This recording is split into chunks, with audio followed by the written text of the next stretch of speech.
Secretary Bessent, thank you so much for being here. Always a pleasure. So let's just start with this SNAP ruling, because two federal judges ruled Friday night the White House must tap into the contingency funds to partially cover SNAP benefits that expired this weekend due to the shutdown. Yesterday, the court clarified that at least a partial payment needs to be made by Wednesday. When can we expect the Trump administration to make these payments? Oh, well, President Trump just truthed out that he needs to hear from the courts how this is going to be done. And Jake, as you know, the best way for SNAP benefits to get paid is for Democrats, 5 Democrats, to cross the aisle and reopen the government. Right, but there is this contingency fund, and as recently as September 30th, the Agricultural Department had a memo saying that these funds, the contingency funds, I think it's about $5 or $6 billion, could be used to pay these benefits. Now, it would only be 2 or 3 weeks, but that's a lot for people who need the food. Well, President Trump just, as I said, President Trump just truthed out that he's very anxious to get this done, and it's got to go through the courts. The courts keep jamming up things. Democrats are in the middle of a civil war, and they should just open the government. That is the easiest way to do this. Is the administration going to appeal the ruling by the judge? Is that what you mean by the courts need to weigh in? Because the courts have weighed in. No, but there's a process that has to be followed, so we got to figure out what the process is. President Trump wants to make sure that people get their food benefits. So it could be done by Wednesday? Could be. Okay. Could be. And 5 Democratic senators could cross the aisle and open the government by Wednesday. 2 federal judges just ruled that President Trump's administration must tap into emergency funds to cover SNAP benefits, all while the government remains partially shut down and global trade tensions heat up.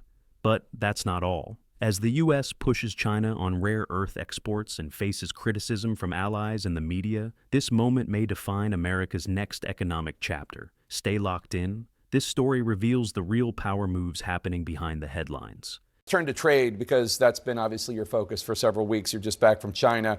President Trump called the summit with President Xi a great success. China's biggest concession was it suspended the export controls on these rare earth minerals that were used for our phones and other things. Trump said this settled the issue.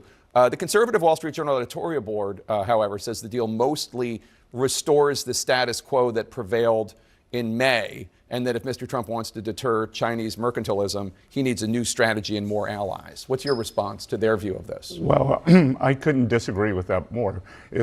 Jake, what are the sources of U.S. strength, and how does China view us? We're the greatest military power in the world. Number 2, we have the greatest economy. We have the reserve currency. And number 3, it's our innovation and technology. And everything that came out of the conference between President Trump and President Xi, they gave the U.S. more leverage. Now, China has invoked this rare earth export regime. They did it once on April 4th for rare earth magnets, and they tried it again on October 8th. On October 8th, the president very forcefully pushed back. He threatened to add 100% tariffs to Chinese products, and we were able to negotiate a 1-year pushback, or a 1-year suspension for this licensing regime.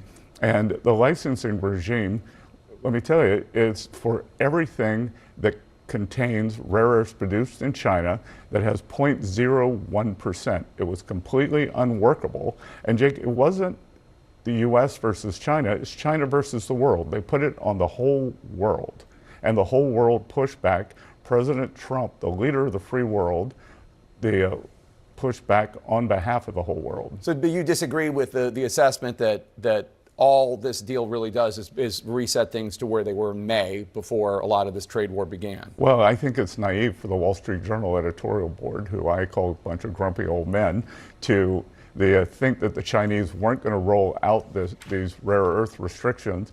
They've been putting this plan together for 25, 30 years, and the U.S. has been asleep at the switch. And now this administration, we're going to go at warp speed over the next 1-2 years, and we're going to get out from under this sword that the Chinese have over us, and they have it over the whole world.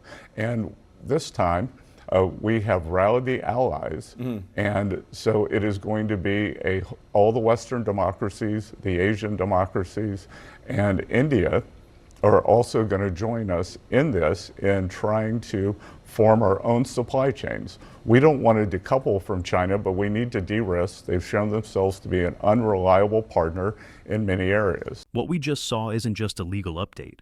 It's a glimpse into how the Trump administration is balancing domestic welfare with global economic power plays. The SNAP funding order shows how the courts are testing the limits of executive authority. But notice how every answer pivots back to one message: Democrats should reopen the government. This is classic political framing, turning a federal court mandate into a negotiation tactic.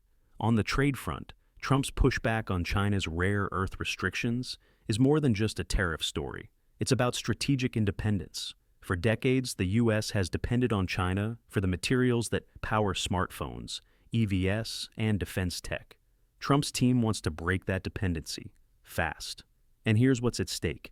If America can truly build new supply chains with allies like Japan, India, and Australia, this could be the biggest economic realignment since the Cold War. But if not, tariffs, inflation, and supply chain shocks could hit again before year end. Let's talk about Canada for 1 second, because while this deal is going through, the president imposed a 10% tariff, additional tariff on Canada because he didn't like this ad that Ontario had put out featuring President Reagan talking about tariffs. The Prime Minister of Canada has apologized to President Trump for that ad. When can we expect that 10% tariff to be taken down? He hasn't put on a 10% tariff. He threatened to put on a 10%. So he didn't actually do it. It hasn't been put on yet. And Jake, this is unacceptable that I read that the Premier of Ontario spent $75 million sending propaganda across the U.S. border via Well, it's just Ronald Reagan's own words. Via our airwaves. Via our own airwaves. You know, it's the equivalent of election interference. Nobody likes foreign election interference. Nobody likes foreign governments trying to sway public opinion for their own good. So the 10% tariff has not been enacted, and it might not be enacted. We'll see. I do think it was a big setback for the Canadian government, and this Premier of Ontario should be ashamed. He's probably still smarting from the Blue Jays' loss last night. Well, that's harsh.